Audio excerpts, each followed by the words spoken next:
अगर मेरे आवाज में सच्चाई है, आज मोहम्मद साहब को भी सुनना पड़ेगा, अल्लाह ताला को भी सुनना पड़ेगा। ऐसे ही आपके इस्तीफा का पता चला होगा तो शायद दूसरी पार्टियां आपके संपर्क में आने की कोशिश कर रही होंगी। क्या किसी ने कोशिश की अभी तक?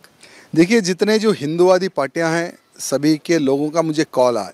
तो बंधुरा सबाई केमन आछो? अनेके भाई आमाके कमेंट करे बोलছেন कि टी राजा सिंह इस्तफा देওয়ার পরে কি অন্য কোনো পার্টি জয়েন করতে পারে, এরকম ধরনের আমাকে অনেকে প্রশ্ন করছে এবং কমেন্ট করছে।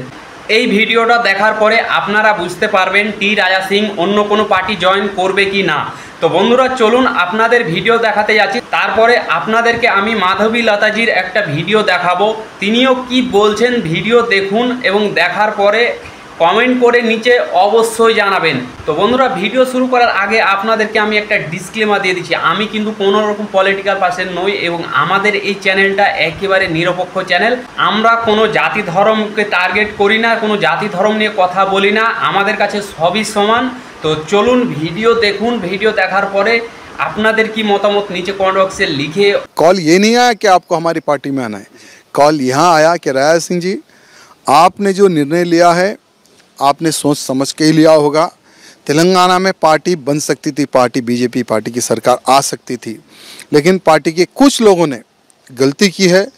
और जो कुछ लोग हैं आपको पता ही होगा कि जिसकी सरकार तेलंगाना में बनती है पीछे के डोर से वो लोग दोस्ती कर लेते हैं, खुद का लाभ करने के लिए बीजेपी पार्टी का नुकसान करने वाले लोग आज उनके हाथ में बीजेपी यहाँ पर उनके हाथ में फंस चुकी है, हम सब जानते हैं। लेकिन बेफिक्र रहिए, हम आपके साथ खड़े हुए हैं।